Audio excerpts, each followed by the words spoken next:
Hello everybody, Mark Schaftlein with you, and this is the Schaftlein Report. It's Thursday's edition. Happy to be joining you folks back from our studios in Irvine, California. Great to be back after basically being away for about a month.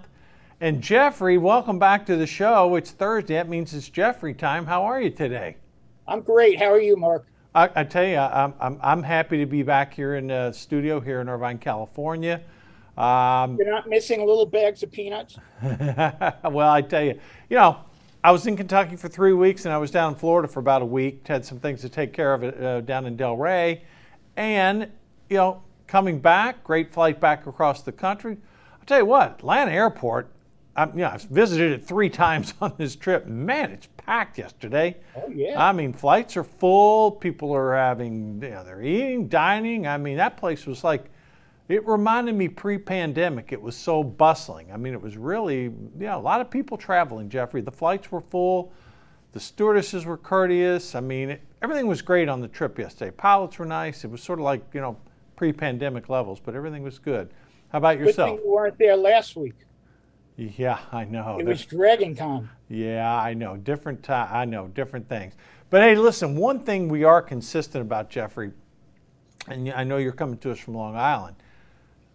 It seems like every Thursday, and you and I were talking about this pre-show, I don't know whether it's the Wednesday news cycle, the Thursday morning news cycle to try to get everything out before the weekend or coming in on Monday, but Jeffrey, we are chock full of it today.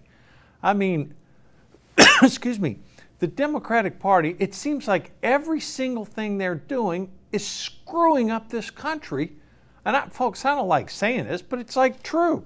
Now, the one good thing that happened overnight, at least there's an agreement in principle, is that we've averted a rail strike.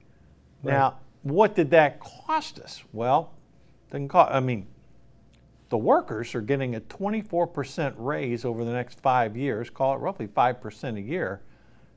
That's a pretty good wage. Here's the dilemma that the administration's having to be very close-lipped about. And granted, we didn't want a strike because that would have really hurt the economy, and it would have been devastating. Not only that, it would have hurt the fact that we got to get coal across the country. Yeah, no question. I mean, it'd have been a big blow to the Democratic Party. Absolutely. And the country, so we don't want that. So an agreement was reached, but here's the dilemma. While the Federal Reserve is raising interest rates, trying to slow down the economy, here, a major union, and again, these guys deserve what they get. I have zero issue with it because during COVID, they worked. They had to deliver goods and services. But when you are increasing wages to almost 25% over a 5-year period, Jeffrey, that's not doing anything to help inflation. Now, if you're a worker, you're sitting here saying, well, wait a minute, inflation's running 8% right now, and I'm getting 5%. I'm at least trying to keep up with the understanding that most workers believe, as do most Americans, that over time, if the Fed is successful, inflation can come down. But Jeffrey, the workers got more than just wage increases. Apparently, they got some good benefits that were codified. Well, I heard that before this agreement, they weren't getting paid sick time. I heard that too. There were some other issues with taking time off. It sounds to me like they got a pretty fair contract. Now, again, I'm not going to judge it because this is only an agreement in principle. They haven't even signed it yet.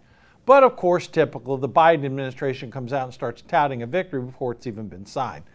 But I am glad for those workers. It does seem like, finally we've got a group of people being rewarded for helping the country, and they did their part during the pandemic, no question, Jeffrey.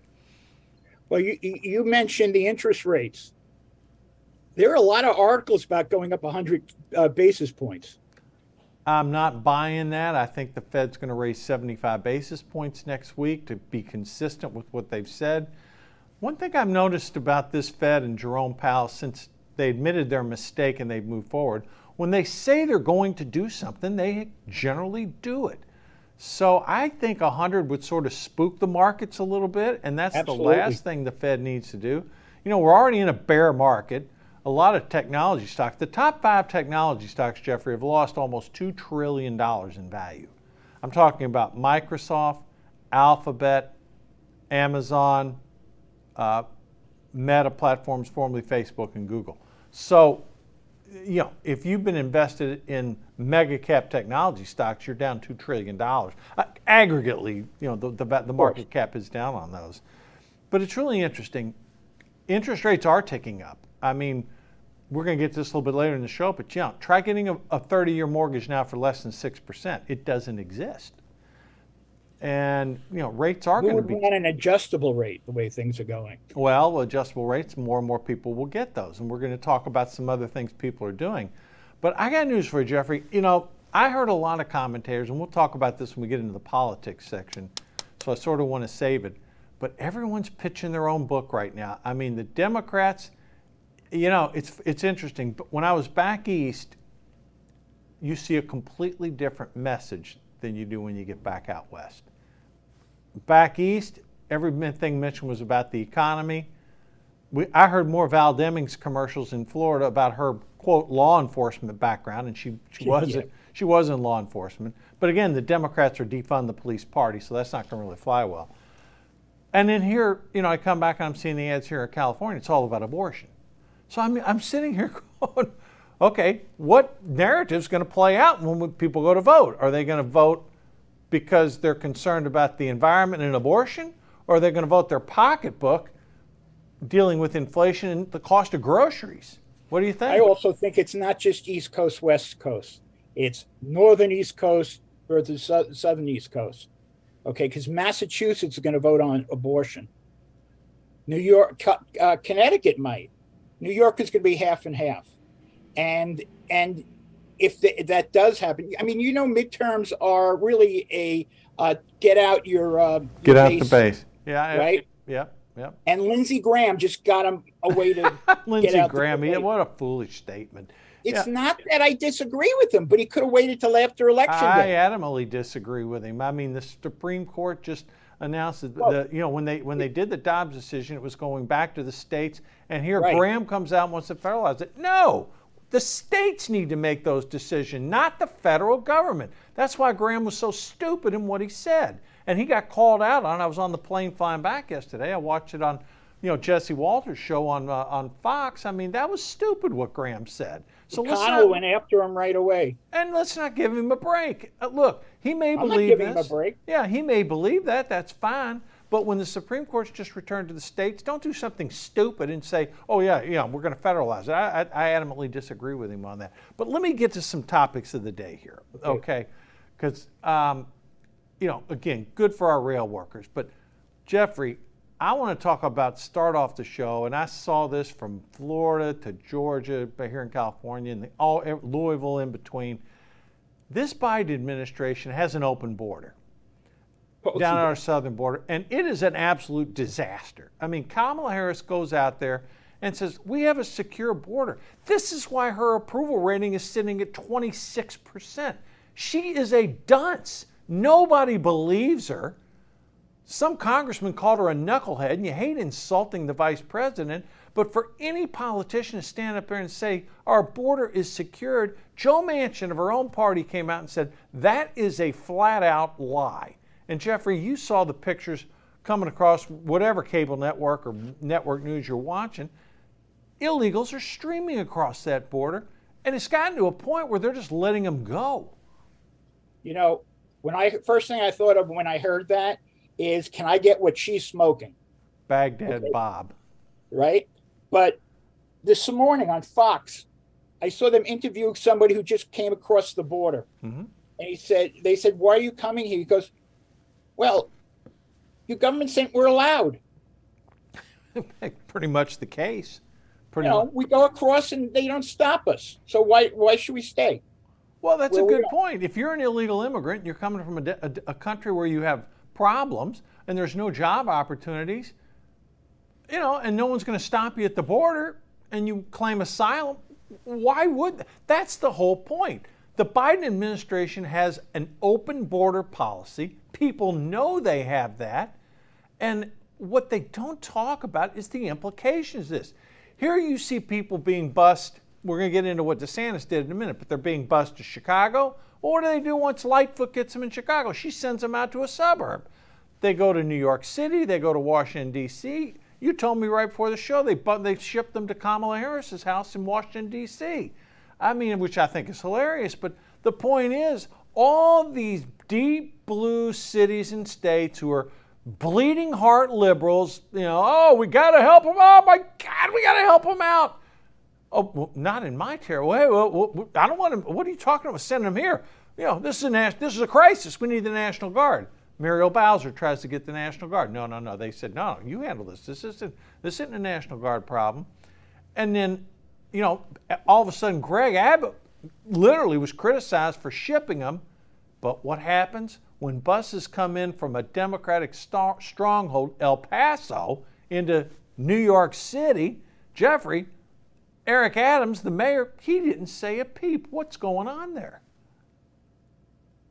No, this is some news from the Senate. 1 second. Oh, okay. They're just considering the same-sex marriage bill. Yeah. But here's the other thing. Do you know what the number one killer of children is? Yeah, fentanyl. Right. And that's because of illegal immigration. Of course. If you like the immigration because you want to have open borders, you got to hate it because it's killing children. It's killing kids. I'm watching the local news here in Southern California last night. 2 kids in some high school up in Hollywood took fentanyl. Boom, one died, one's in the hospital. I mean, this literally back one day, and I'm getting the fentanyl report already. I mean, it's just insane what's going on down there. And these bleeding. It takes this much fentanyl to kill somebody. How about like the pinhead here? It's right. It's insane.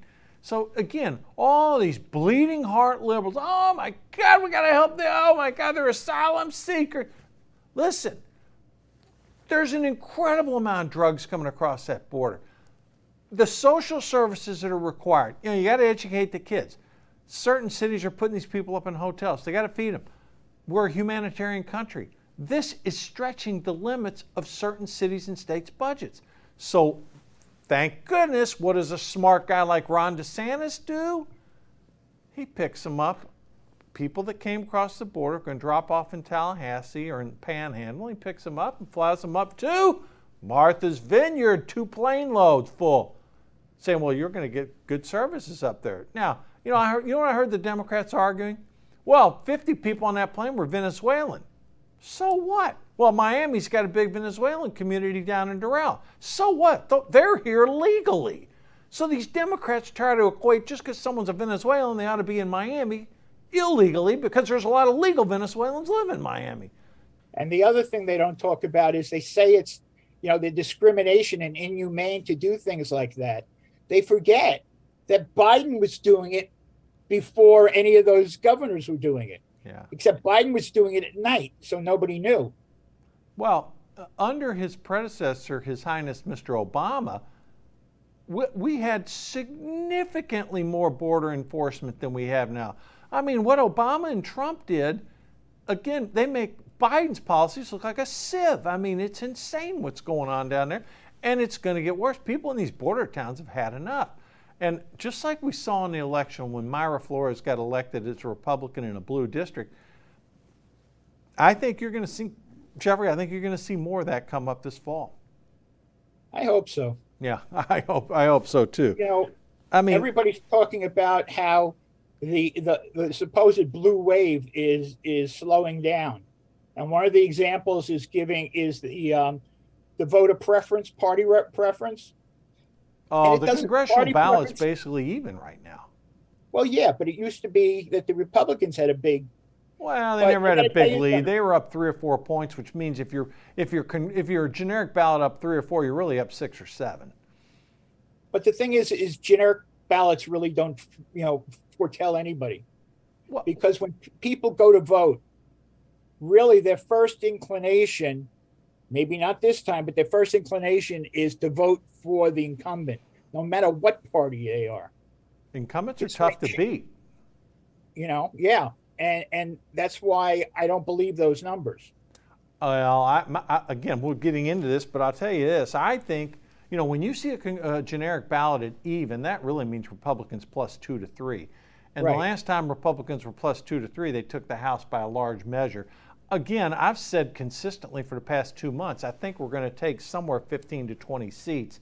I hope I'm wrong, and I hope it's more, because as we get closer to voting, and look, people are going to be voting within like 30 days. You can't continue having inflation like this. The crime, we're going to talk about that later, off the charts. The disaster down at the border, and most of all, what really galls me the most is the Democrats just lie about everything. They have this big signing ceremony, the Inflation Enhancement Act, I call it. The legal name is the Inflation Reduction Act. There's not one scintilla of evidence that's going to reduce inflation at all. And yeah, yet, but their celebration was funny. Because I forget what network I was watching, but as they're talking about it, they were showing the Dow Jones Industrial going way down, right, at the same time, and right. It was hilarious. Yeah, and it didn't have. There was actually not one thing had to do with the other. It was just here the administration is tone deaf. I mean, they're just sitting here having this ceremony.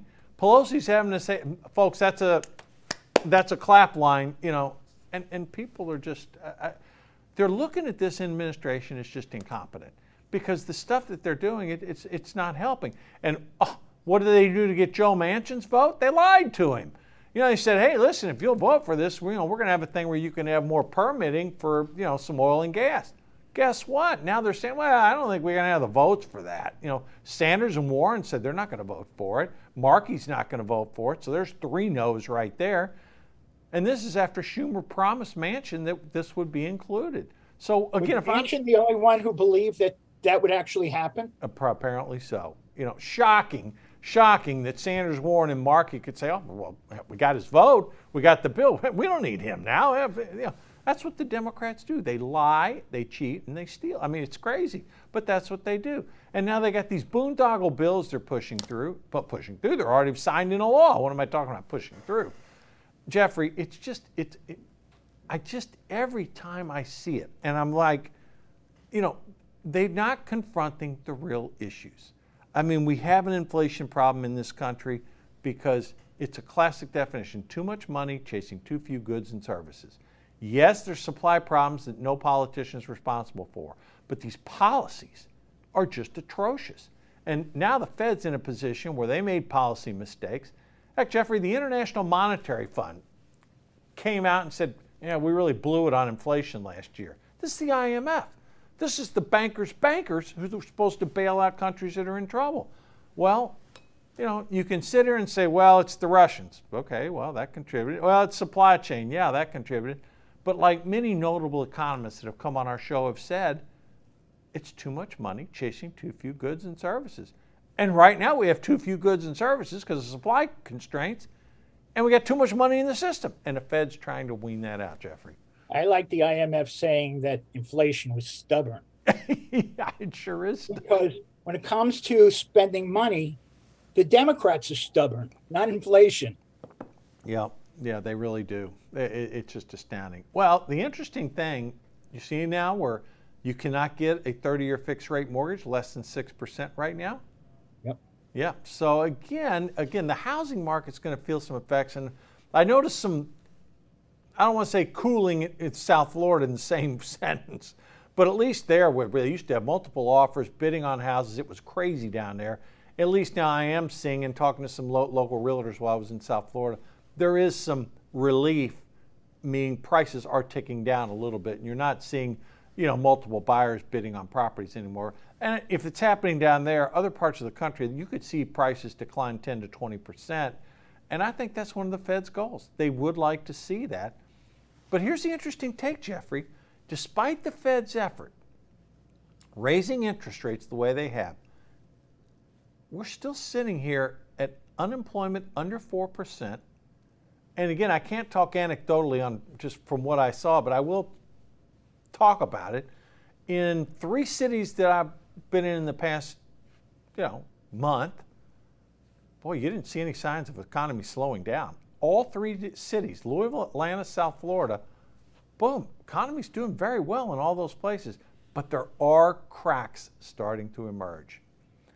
Do you think the fact that Biden said he's going to announce a big green energy plan will slow things down more? The problem with his green energy plan is it's going to do absolutely nothing to affect. Oh, it'll spend more money. He's going to spend more money. But these Democrat lies when they say, well, it's climate change. It's not going to do anything, nothing to bring down these temperatures. And yet they lie to the American people. It just gets me every time. Now, I did notice a couple things, Jeffrey, I do want to share with you. And this isn't just anecdotal anymore. Statistics came out. 1 out of 5 Americans, they're now, you've heard of these buy now, pay later firms where, now I'm not talking about credit cards. I'm talking about where you can buy it. Right. Companies like Affirm, there's a handful of them out there, 5 or 6 different companies, where they allow you to buy now and you literally pay later. It's almost like subprime lending, except there's no security for it. People now, the numbers were staggering. $46 billion of buy now, pay later for groceries? It was $15 billion last year. Jeffrey, when people are buy now, pay later for groceries and gas, that is a big, big problem. And when you have 8.3% inflation, and Jeffrey, food prices were up 13.5%, that is a big problem, and it's not being addressed. Well, they don't even look like they care. I mean, at least with Clinton, you'd have them biting the lower lip and say, I feel your pain. Right. Biden doesn't feel anything. No, and the Democratic Party, I'm going to do what I want, and you know, up yours. I mean, basically. Basically, that's the case. Well, the question is, here's the question that we sort of started the show. When people go to start to vote in about the next 25 days or so, and that people start voting in October, what's going to be more important to them? I mean, polls have consistently shown Republican voters, the 2 most important things are inflation, cost of living, crime, and the border. Those 3 issues are Republican issues. On the Democratic side, it's the environment and abortion. I don't know, do Democrats not feel the pain of inflation? I don't know, I guess, who knows? Well, you put them together, it's inflation, the economy, then abortion. Yeah, now, and the border and crime. We're going to get to that a little bit later in the show. But see, here's the thing. You're going to have basically the Democratic Party. Right now, they're voting about 80% for Biden. By the time election comes, I think that's going to be closer to 90. Republicans are going to be voting, right now we're at 95% Republican. The independent voters, as always, they're going to make the call in this election, for sure. But did you hear Stacey Abrams is already saying they cheated? When she comes on the screen, because she's so full of it, I can't even listen to her. I have to turn the channel or turn the sound off. She's that bad. I know, I've heard it. I mean, it was, I tell you what, you get the government you vote for. I think Georgians have been served very well by Brian Kemp. I think Kemp's going to win, and I think she's going to complain all the way to losing. Now, in the Senate race in Georgia, that can go either way. I saw one poll showed Herschel Walker up 3. I saw another that said Warnock up 5. I don't know. I think that's going to be a nail biter. Well, both of them are going to be nail biters. For me, I don't like it for a different reason. Warnock hates Jews. I have the evidence. Yeah, and the comments and things like that. Yeah, he's made some very, very, very derogatory comments about that. And that's why I hope he loses. Besides him being a liberal Democrat.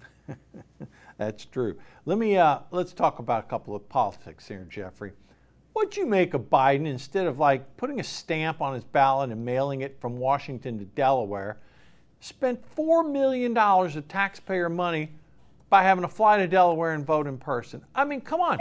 And on top of that, he was the one pushing for voting, by mail. Right. That's my whole point. He pushes this stuff, and then he gets on an Air Force One plane with all the security they got to do for the president, goes to vote. It costs taxpayers $4 million. Don't you think we could have used that $4 million better somewhere other than him going to vote and getting a photo opportunity voting? It's just galling. But that's his problem. He doesn't understand the people.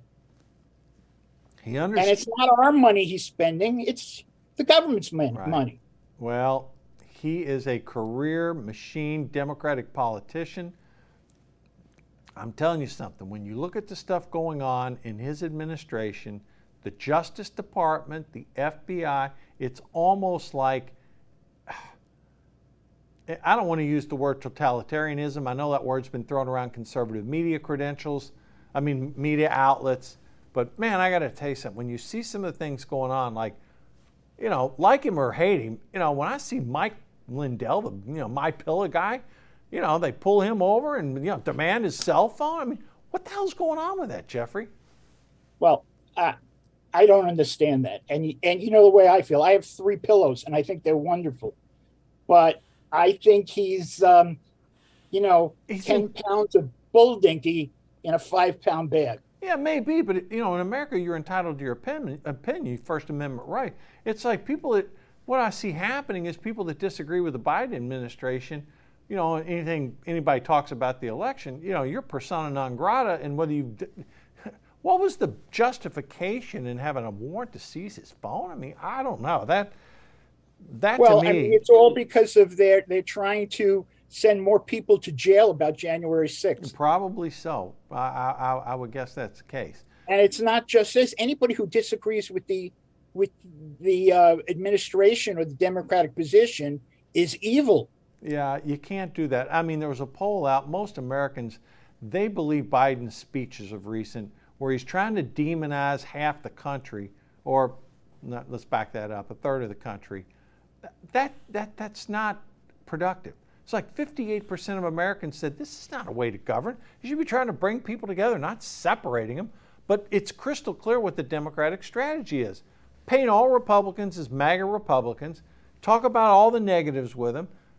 Talk about what the Democratic Party's doing to, quote, save democracy, not to mention the fact their policies are killing Americans, not literally, figuratively. But actually they are in some cases, and we're going to talk about crime in just a minute. Let me get on to some election stuff. New Hampshire. 2 Republican candidates that the establishment really did not want to see win won. One was Caroline Leavitt. She's 25 years old, and she is a rock-solid conservative, Jeffrey. I mean, I didn't realize she was that young when I saw her on television. 25 years old. She won her primary against an establishment Republican that supposedly, I've not verified this, they spent somewhere between $4 and $5 million to try to defeat this young woman. But I heard also that the Democrats spent money on her because they wanted the radical one to win. Well, I listened to her positions. There's nothing radical at all about him. I mean, she seems perfectly normal, conservative to me. I mean, I didn't have a dog in that fight, but in listening to what her positions were, she seemed pretty fair-minded to me.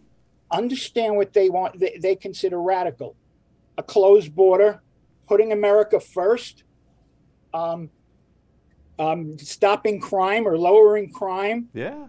Letting people make more money, keeping inflation down. That's radical. That's what no one has ever asked Biden or Schumer or any of the other ones, hey, what do you mean by, what is the MAGA policies that you don't like? Yeah, I mean, I don't get that. I mean, securing a border, reinstating bail, and we're going to talk about that in a minute. Oh, God. The crime wave, bringing down inflation. I mean, yeah, they got to bringing down gas prices, but the Strategic Petroleum Reserves is its lowest level in 20 years. So I just think it just seems like, people are against common sense stuff. And good for her. I mean, I hope she wins. She came across very credible.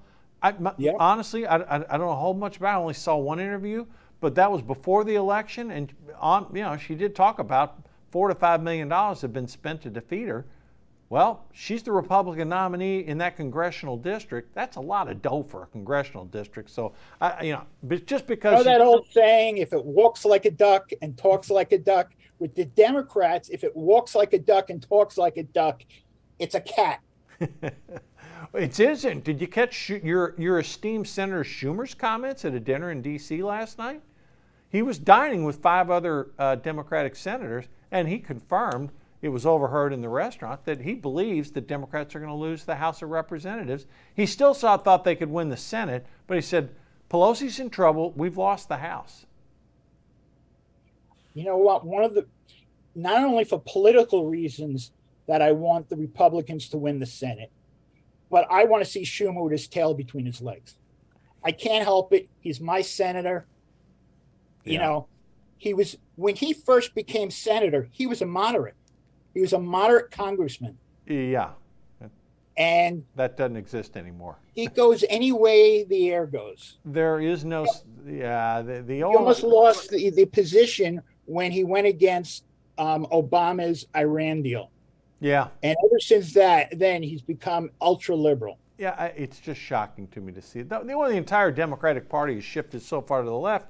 Again, where the Democratic Party is right now, shifting so far left, literally, Jeffrey, would make the Obama administration look like centrists.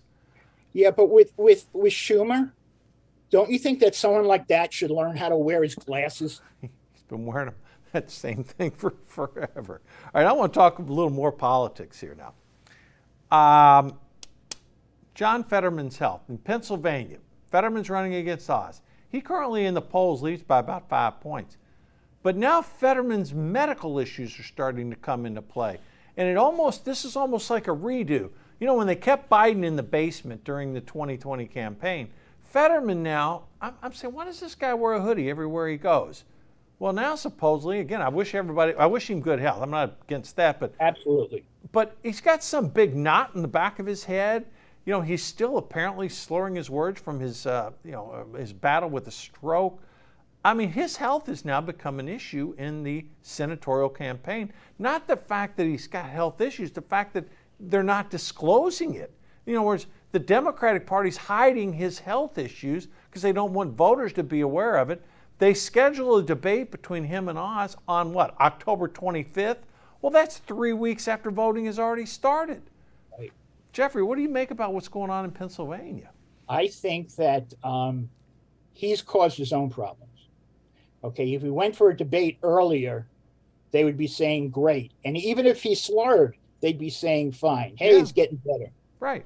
But because he didn't, people are thinking, well, if he can't debate now, how is he going to debate in the Senate, which is really a body that debates? Right. Yeah, 100%. Okay, so how is he going to do that? I don't know, and I'm sort of shocked by it because this guy is a radical. He's of the Bernie Sanders, Elizabeth Warren, Ed Markey wing of the party. The guy wants to do away with the filibuster. The guy is ultra liberal on every left-wing issue you could imagine. And Pennsylvania is not an ultra left-wing state. It is a purple state, sort of a moderate state. You know, Pennsylvania has right now 2 senators. One's a Republican, one's a Democrat. I would say, you know, it is not a radical left state like a Massachusetts or a Vermont or sorry to say even right now, New York, okay? Oh my goodness. But this guy... Is Oz, though, talking about energy? Say again? Because I haven't seen that. Energy. Who? Who is talking about it? Oz.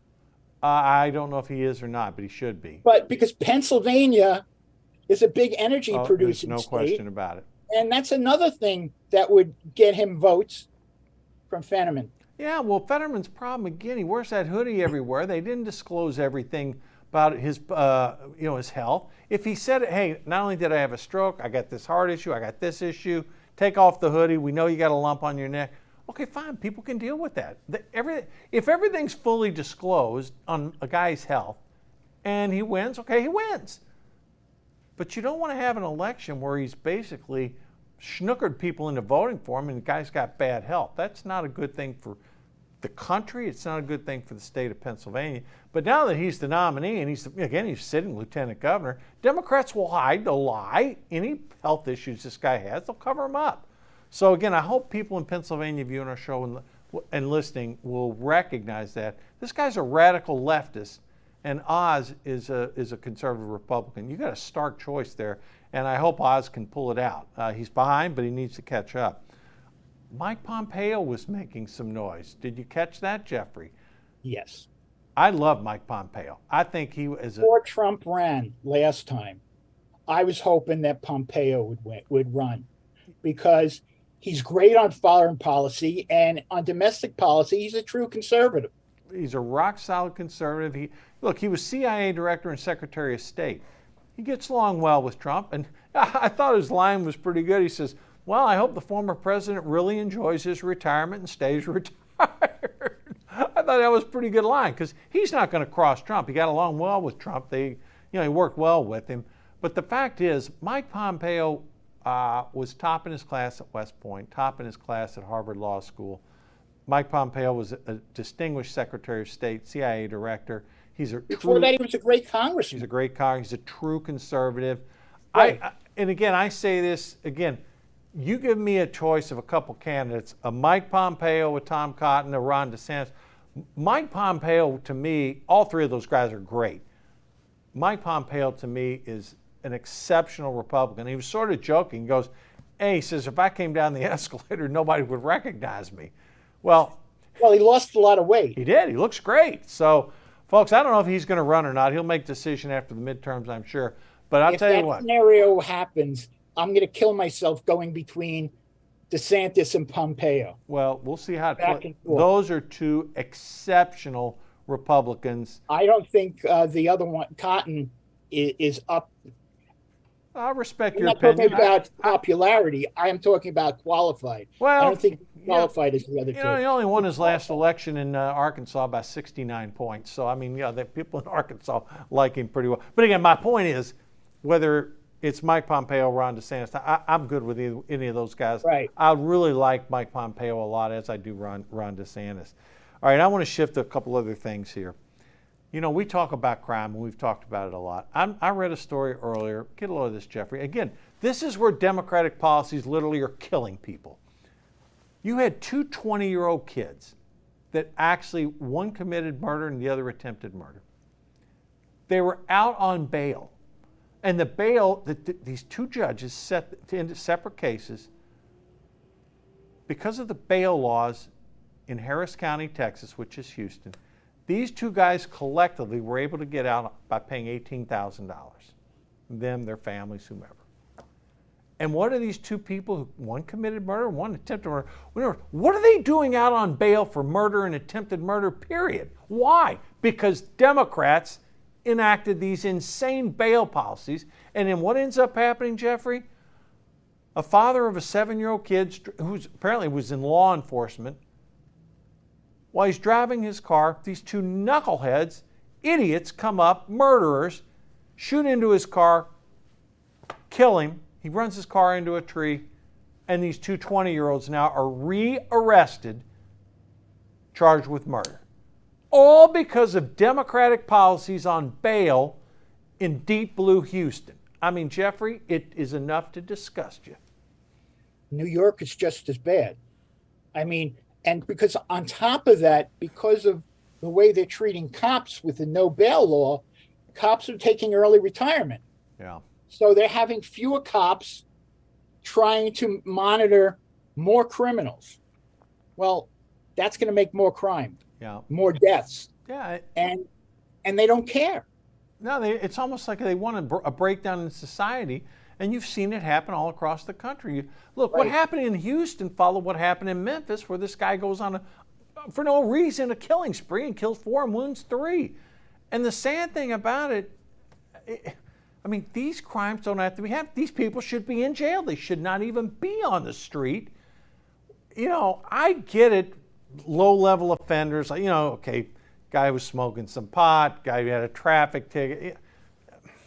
Certain non-violent offenses, I get lowering the bail for that or no bail, that's fine. But a guy who's been charged with attempted murder, like assault, burglary, attempted murder, or murder, and you're letting these people out on bail? Jeffrey, that's just a recipe for more disaster, and it happened. And it's the state making those decisions. And really, that's a decision that a local area should be making for its own. Well, in Texas, the state of Texas didn't make it. That was a Harris County, Texas decision, not coming out of the state of Texas. So I just think as it's all across the country, you're seeing this. And the common characteristic of the two 20-year-old kids, they were all on bail, and they'd previously been charged with murder and attempted murder. And the guy in Memphis. What was the state where the guy got out 4 years early? He had 24-year sentence for attempted murder and rape, and they let him out at 20 years, and he came out and killed somebody. I'm not sure You know what what I'm state. talking I about? heard the story. I'm not sure what state it was. But yeah, But it's I mean, that guy at least served 20 years. These people are getting out on bail. They're not even incarcerated. Jeffrey, those no bail policies championed by the defund the police Democrats. Folks, you want an election to run on, whether you're split Republican or Democrat? Do you want safe cities or do you want crime running everywhere? That's what I'm seeing here. All right, I look at jail not as rehabilitation. I think it is punishment. I'm sorry, that's not the popular thing. well, you're But right. I think when you get punished, you remember you don't want to get punished again. I mean, It, that's how it was when I was a kid and my mother used to give me a smack. You know, Things are different now. These bleeding heart liberals think the criminals are the good guys and the victims are the bad guys. Let me ask you this. We had that fake, I want to shift to Russia here just to close it out here. We had the fake Russian story, the fake dossier. Did you see that story come out about the FBI actually paid that Russian informant in the fake Trump dossier case? I mean, Durham investigated this and this has come out. Jeffrey, I mean, I know it's over, but the media spent 2 years trying to persecute Trump over a fake story that the media they endorsed. stopped. They're still trying to crucify. Yeah, I know. But the thing is that it doesn't bother me so much that the media was doing it. It bothers me that the FBI was doing Yeah, it. that's even worse. That's the bad piece. I mean, You know, yeah, I hear you. The media, you expect it, but not from the FBI. I mean, I grew up. The FBI was the best law enforcement agency in the world. Yeah. How many people trust the FBI now? About half of America does not trust the FBI right Okay. now. Yeah, that's sad. That's a sad case. Yeah, that's sad. And why too many woke policies? I mean, and too many where people view their political enemies. This is stuff that happens in Russia and China and third world countries. In this country, we live in a republic. You're not supposed to be doing that. Anyhow, we can do a whole show on that. Finally, let me close it out with this. Jeffrey, Ukrainians, can you believe this? I mean, this counteroffensive, Ukraine is on the verge of taking back more territory.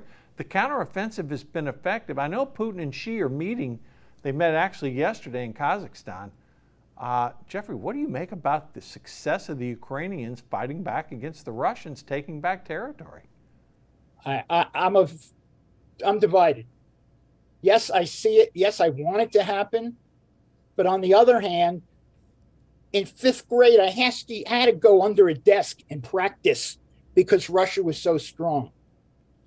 And I'm still not convinced Russia isn't that strong. Maybe it's because of my upbringing, but I'm glad that Ukraine seems to be taking back territory. But it's Russia. They used to be the second most powerful nation in the world. They've lost And half they're their working army. with China, who wants to be the first. The Russians have lost half their army in this Ukraine situation. And morale is Yeah. in hell. I mean, there's no other way to put it. Right. Yeah. You You know, they wonder got what people deserting. what do you think's the end game here? I mean, I don't. I confess I don't know what the end game is. I know the Chancellor of Germany spoke with Putin, and Putin still says the war was justified. Where do you go from I there? know what Ukraine wants the end game to be. Just get out of our territory and we're going to leave you alone.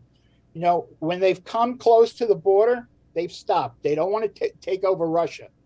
They just want get out of my land. Yeah. Well, you got war It's crimes. reasonable. Well, you got war crimes that are going to have to be dealt with one way or another. So, I don't know. It's a bad situation, but good for the Ukrainian people and the weapons that NATO and the United States is supplying them.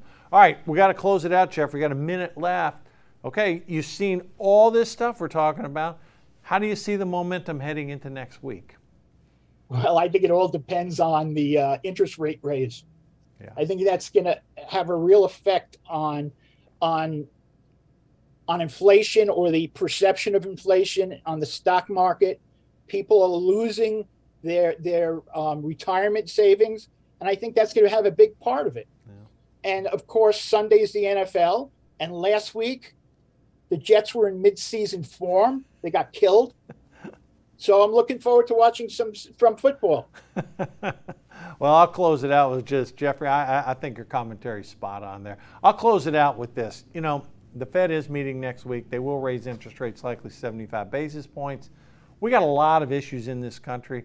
I hope that people recognize that the Democratic Party has been a failure running this country, and enough people will vote in these key Senate and House races.